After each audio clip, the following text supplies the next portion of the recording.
Good morning and welcome to Live Without Limits, Unlock Your Potential. I'm your host, Davida Shinsky, and I'm so glad that you're joining us today.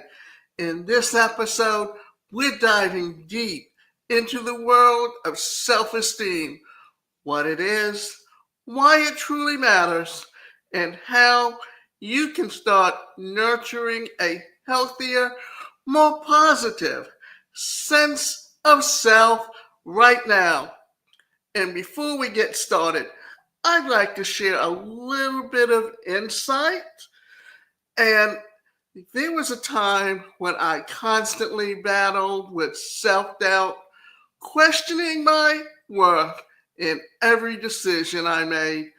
I remember feeling like I was never enough, but through a journey of small, mindful changes, like practicing daily affirmations and celebrating even the tiniest victories, I began to see the power of building self esteem from within. It transformed not only how I viewed myself, but also how I approached life challenges. I hope that by sharing my story with you, you'll feel a bit more connected and empowered to take your own first steps towards a more confident and self respecting you. Now, let's stick and let me quickly give you a little bit of back history. I was born in prior to society even accepting people with disabilities as existing. We didn't have a right to an education. We didn't have a right to employment, and society just ignored the fact that there was and always will be a disability community. And we're about 19 to 20% of society today. So I also had a family that was very toxic and very dysfunctional. And the sad part is they didn't know how to love because they were never given love as children themselves. Whatever follows in one generation follows through subsequent generations until someone decides they're going to make a change. And when you have someone constantly saying to you, you can't live on your own, you can't think for yourself, you're going to fail, what does that do to your self esteem? Remember, parents often need to learn how to love because most of the times they don't even love themselves. And if they don't love themselves, how can they give you love? And how can they show you to love yourself? Let's start by defining self esteem. At its core, self esteem is our internal evaluation of our own worth. It's composed of our beliefs about the evaluation of our own worth. And it's composed of our beliefs about ourselves, what we think, feel, and even say to ourselves. In essence, self esteem acts as the foundation for our mental health, shaping how we handle challenges and interact with the world. Now, you might wonder what's the difference between self esteem and self confidence? While the two often get used interchangeably, they're actually distinct.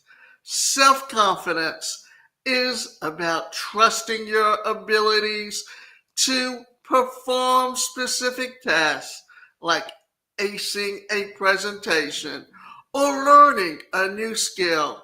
Self-esteem, on the other hand, is a broader, more enduring sense of self-worth.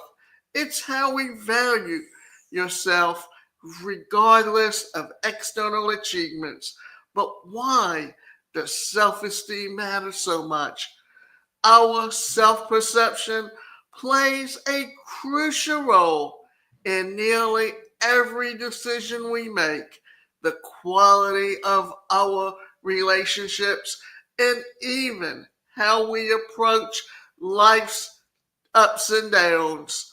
When we have a solid, healthy level of self esteem, we're more resilient, better able to navigate criticism, and more open to taking on challenges.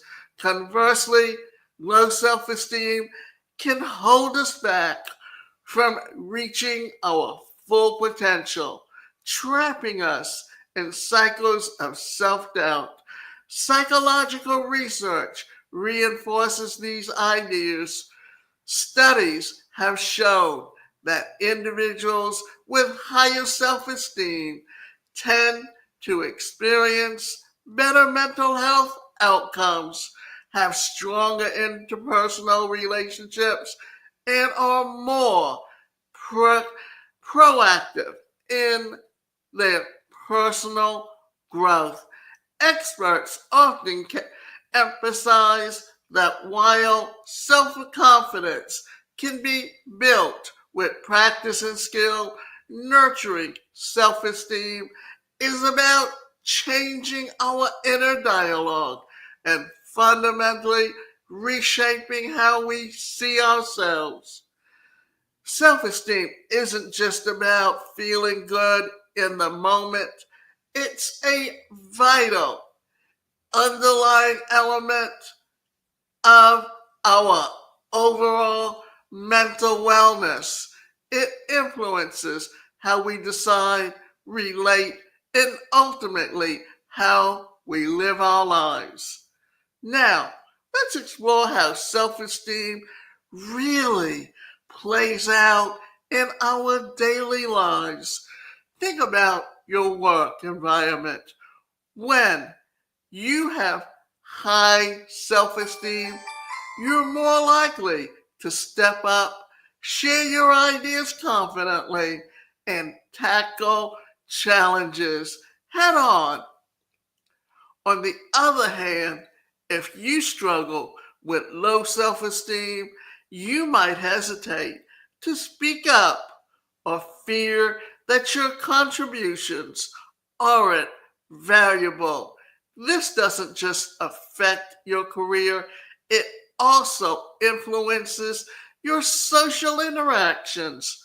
High self esteem helps you connect with others authentically and set healthy boundaries, while low self esteem might leave you feeling unworthy of attention or friendship. And when it comes to personal growth, believing in your own worth is key to trying new things, learning from mistakes, and truly embracing your potential. Let's also talk about some common signs that you might be dealing with when it comes to low self esteem. Often, you might notice a persistent sense of self doubt, even when you've accomplished something noteworthy.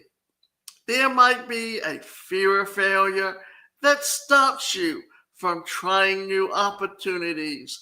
You may catch yourself engaging in negative self talk, criticizing yourself harshly over small mistakes, and even brushing off complaints, feelings like you don't really deserve them.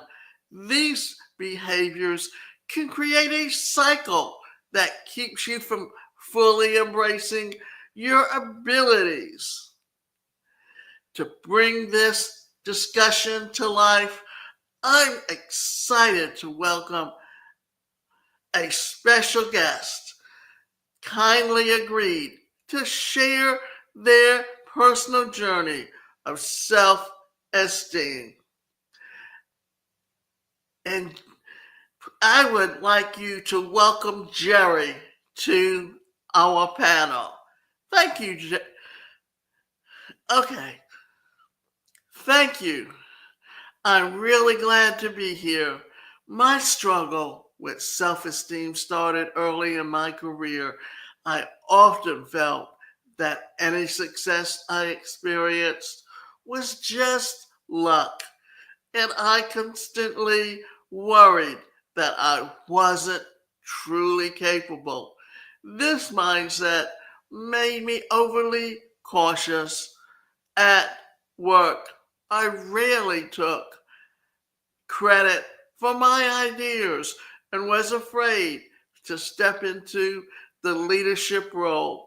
Over time, I learned that the way I viewed myself was holding me back in every aspect of my life. By consciously working on changing my inner dialogue and setting small, achievable goals, I gradually built a more positive self image. It was a challenging journey, but each small victory made a huge difference in my confidence, not just professionally, but personally as well. Now, one thing I want to do is go and talk about natural behavioral patterns. I've talked about these profiles before. You've got the Myers-Briggs, and you've got the desk, and you've got the colors, and those are the three main ones, but there's a lot more. But based on the desk, and these are all behavior patterns you have within you, some are your strengths, some are your weaknesses. If you're very reserved, like a C or a D behavior pattern, a C or an S behavior pattern, then you're going to buy into and allow what other people tell you to think about yourself. A D and an I are the dominant, the influencing, the conscientiousness, and the steadiness behavior patterns. The D is someone who has a dominant behavior pattern. They like to control everything around them.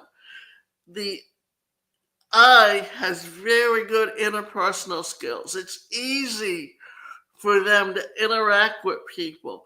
The S is the steadiness, and that's the person that if the book says it has to be done this way, they will literally do it how the book says it. And the C is the conscientiousness behavior pattern. And this is the person that questions everything before they make a decision. The thing is, you, depending on where you are in your head, determines whether or not you're going to stay stuck in one behavior pattern, whether you can move between them, if you adapt how you communicate within the corporate environment. Managers have to learn how to interact with people and interchange the way they talk to people. Because if you are someone who's very controlling, or a dominant talking to someone who has a conscientiousness behavior pattern, then what's going to happen? They're going to resent the things you're saying to them. So understanding what is your natural behavior pattern, this is why many years ago corporations, when they did training, They would bring in outside consultants who could use their assessment profiles to determine the behavior patterns of the individuals within the workplace, because that's how they learn to communicate more effectively with their subordinates. But today, very rarely do that type of training.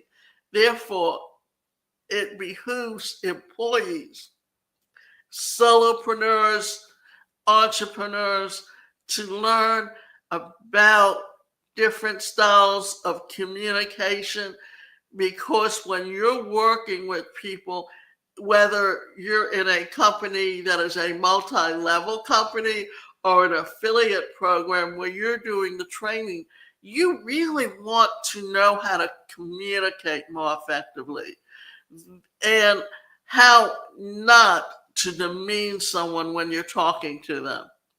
So now let's dig into a little deeper into some of the underlying factors that can shape our self-esteem, both from within ourselves and from the world around us.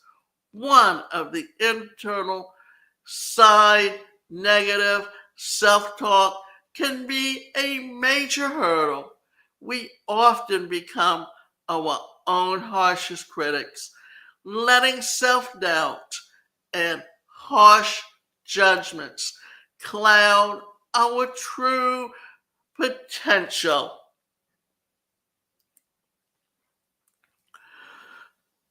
Past experiences, particularly those from formative years, can leave lasting impressions, sometimes negative, that skew our self perception.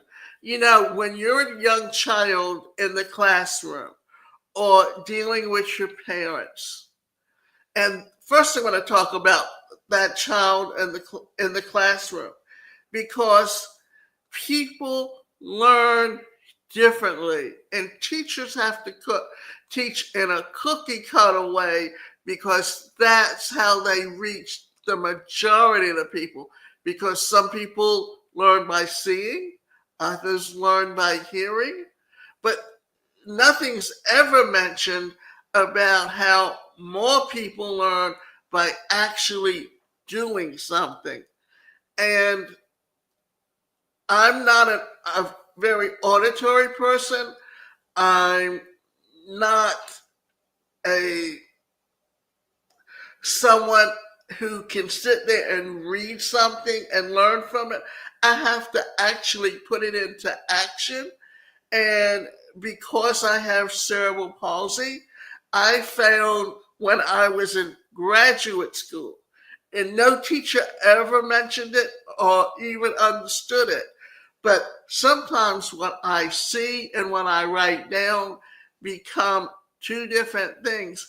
And that's why math has always been very difficult for me. And yet, everything is based on those tests, those standard tests they give.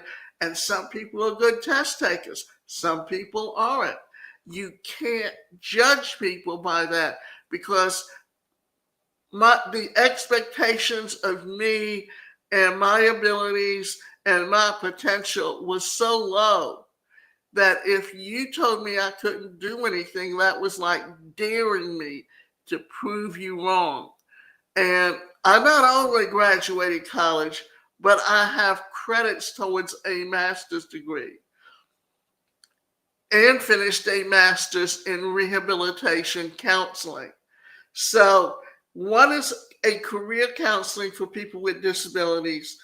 My background is mental health and psychology. And between the three, I've done more life coaching and career coaching because it applies within those areas.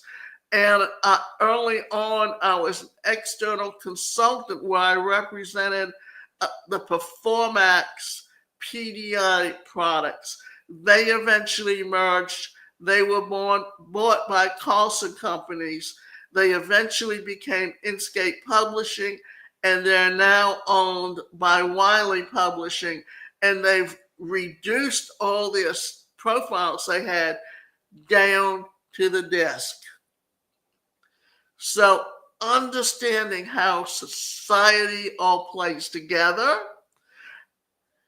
how what happens to you as a child, and how it affects you as an adult, and understanding how you learn all determine where you come from. Societal expectations play a significant role. The messages we receive from media, our peers, and even our family can create a blueprint of what we should be. These societal pressures often force us to compare ourselves with others, setting us up for disappointment when our reality doesn't match these idealized standards. And what I'm going to say here is this: each of us are unique in who we are. No two people are essentially alike. No two people can ever do things as exactly alike.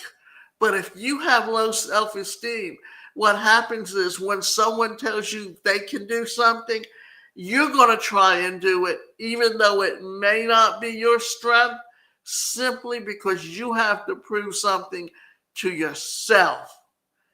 And remember, you can't do what someone else can do. And the best thing to do is remember this: they are great at what they do, but they may not be able to do the things that you do. Speaking of comparisons, one of the biggest mindset trap is constantly measuring ourselves against others, whether it's on social media, professional lives, or even within our friend circles. This habit of comparison can be incredibly damaging. It's like trying to run a race on a track that's constantly shifting beneath your feet, always moving the goalpost.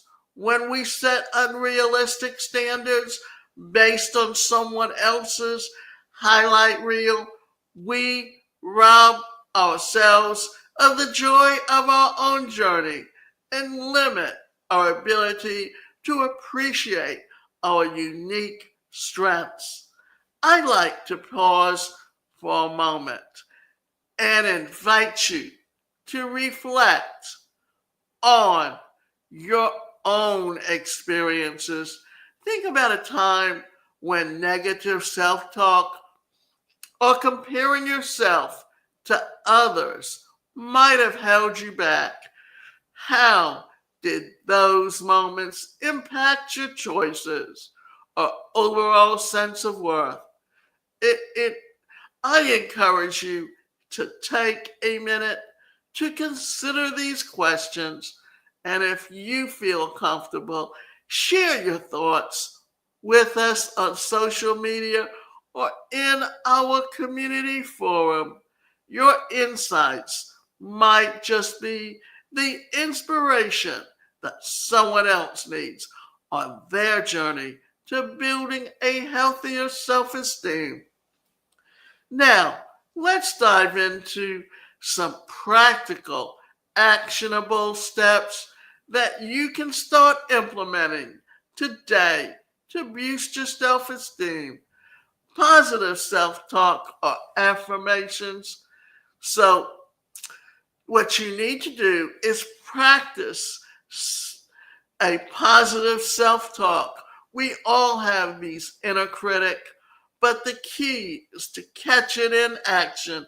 When you notice a negative thought like, I'm not good enough, pause and consciously replace it with a constructive affirmation.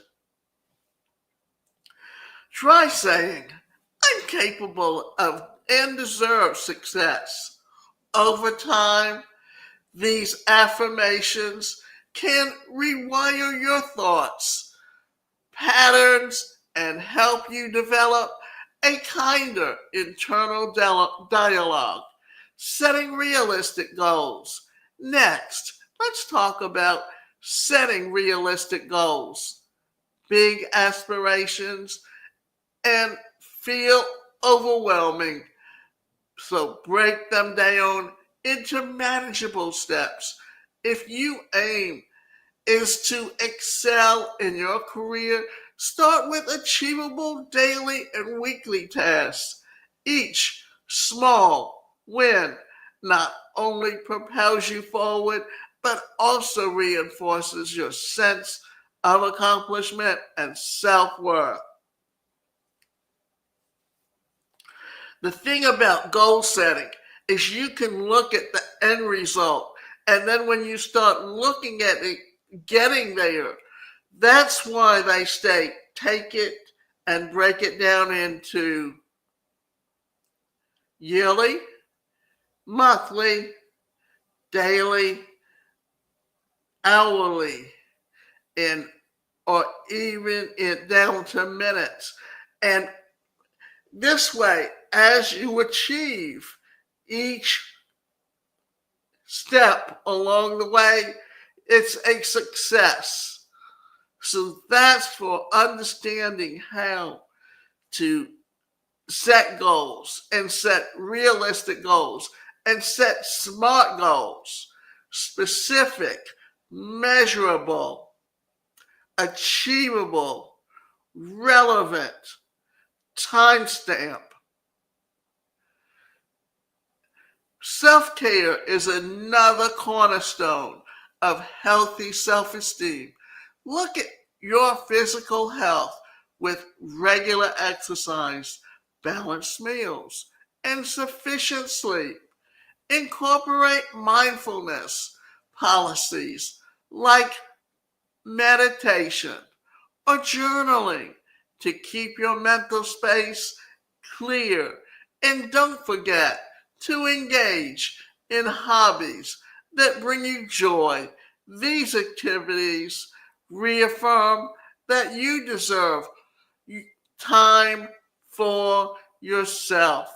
Surrounding yourself with positive influences is equally important. Seek out relationships with people who genuinely support and uplift you, whether it's friends, family, or mentors. Having a network that encourages you can make all the difference when times get tough. And remember, sometimes extra support is needed. If you're finding a challenging to overcome persistent negative thoughts or past experiences, consider speaking with a therapist or a counselor. Professional guidance can offer personalized strategies to help you work through deeper issues that might be affecting your self esteem. Let me share a couple of real life examples. One listener told me how, by committing to daily affirmations and breathing down, or rather, let's say it this way, breaking down her career goals into achievable steps, she went from feeling stuck to confidently taking on leadership roles at work. In another instance, someone integrated regular exercise and mindfulness into their routine, which not only boosted their mood, but also empowered them to face challenges with renewed confidence. These stories show that even small changes can leave a profound impact. And remember, Only you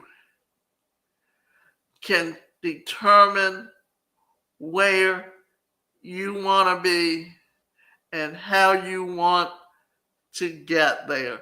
So always remember, it's up to you to decide where you are, where you want to be, and how you want to get there.